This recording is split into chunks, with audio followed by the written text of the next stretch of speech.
There are so many unanswered questions in the Zelda series that are shrouded in mystery, and if I'm being completely honest with you, Zelda crew, it sort of seems like all of this is on purpose. You're gonna want to watch this video until the very end because there's some bonus Zelda content there that you will find a ton of value in, and I can guarantee you, you're not gonna want to miss it.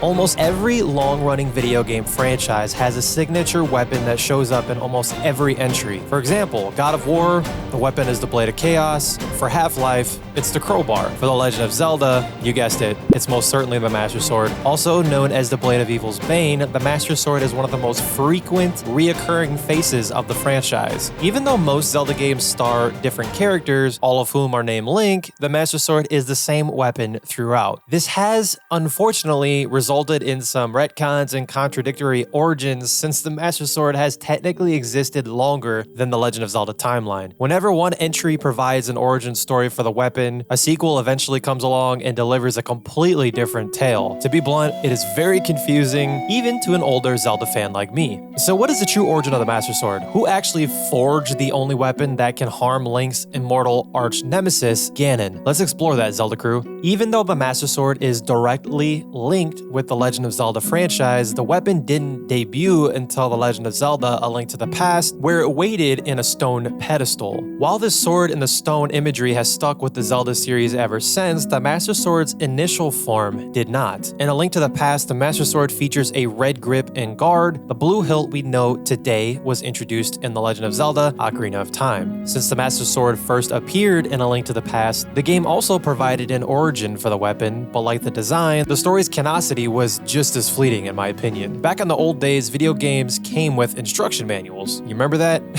Those tiny booklets drilled us on game controls, occasionally provided bits of backstory. In A Link to the Past's game manual, you can actually find an entire section devoted to the origins of Ganon and the Master Sword. It's pretty cool. According to that section, the citizens of Hyrule forged the Master Sword after Ganon acquired the Triforce. Instead of sealing away evil beings, the sword was designed to cut through magic, specifically magic granted by the Triforce. It is worth noting, Zelda crew, that this is just the English version of the manual. The original Japanese version tells a similar story, but with one crucial difference. The gods told Hylians to forge the Master Sword just in case someone like Ganon got their hands on the Triforce. This weapon wasn't created out of desperation, but as a preemptive measure. This is so cool to me. Future Legend of Zelda games retcon the Master Sword's beginning. In The Legend of Zelda Twilight Princess, before Zelda actually helps us find the Master Sword, and literally right after she subscribed to this channel because she realized that the journey was way too dangerous to go alone, which I think you should do as well if you love the Zelda series. I truly appreciate you, thank you. She goes on to talk about the sword's history and power. And according to the princess herself, the sword was crafted by ancient sages, not the citizens of Hyrule. Admittedly, these sages were crucial to the sword's history in A Link to the Past, since they tried finding someone worthy to wield the blade. However, according to the game's booklet, they played no part in the actual forging of the Master Sword. You see where I'm coming from? It can be a little confusing. Technically, Twilight Princess wasn't the first Zelda property to associate sages with the Master Sword's origin. Actually, in The Legend of Zelda: A Link to the Past manga, the sages crafted the Master Sword. However, that retelling is of questionable canosity as well, and not just because Link talks in it. Interesting, right? Not every mainline Legend of Zelda game acts as a sequel to the previous entries. Many are actual prequels. The Legend of Zelda: Ocarina of Time, for instance, is a prequel to The Legend of Zelda: A Link to the Past, and The Legend of Zelda: Four Swords is likewise a prequel to Ocarina of Time. You still with me?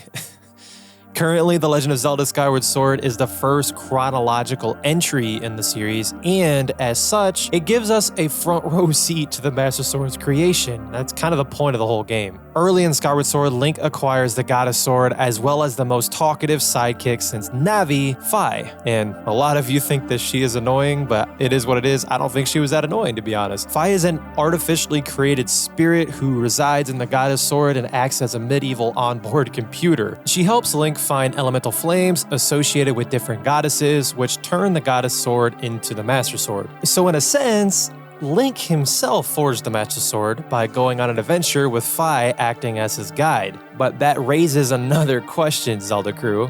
If Link himself turned the Goddess Sword into the Master Sword, who created the Goddess Sword in the first place? According to Skyward Sword's backstory, the goddess Hylia forged the Goddess Sword and used it to fight and seal away the demon Demise. This origin sounds awfully familiar to the story associated with the Master Sword in earlier Zelda titles. Just replace Goddess Sword with Master Sword and Demise with Ganon. This is by design, Zelda crew, as Skyward Sword not only explains how the Master Sword came to be, but also the origin of Ganon and his Gerudo alter ego, Ganondorf. Sort of.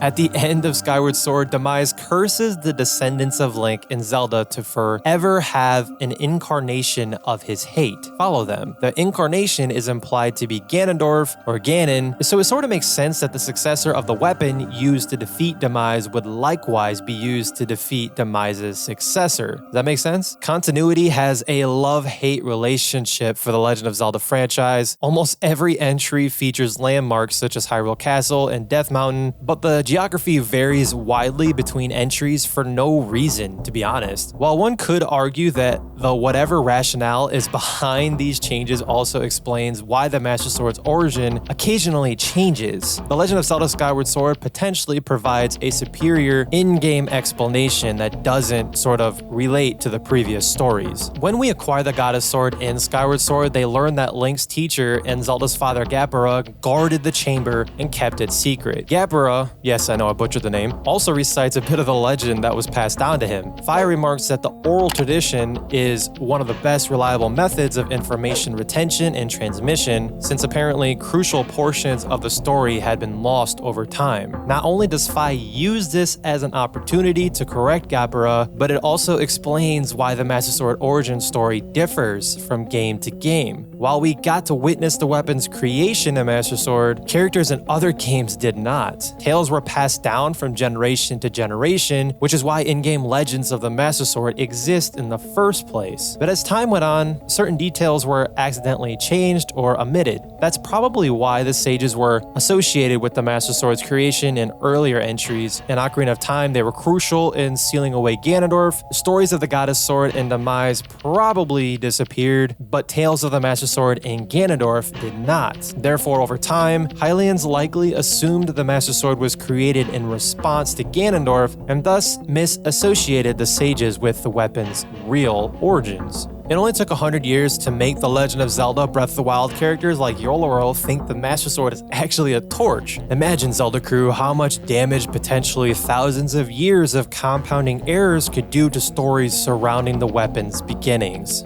To me, it's absolutely crazy to think about. There is a certain character in the Zelda series that deserves way more credit than they actually receive from the community, and this NPC might just be the true hero of the Legend of Zelda series. Zelda crew, make sure you click on this video here to find out just who exactly I'm referring to. Much peace and love, be the light. I'll talk to you over there.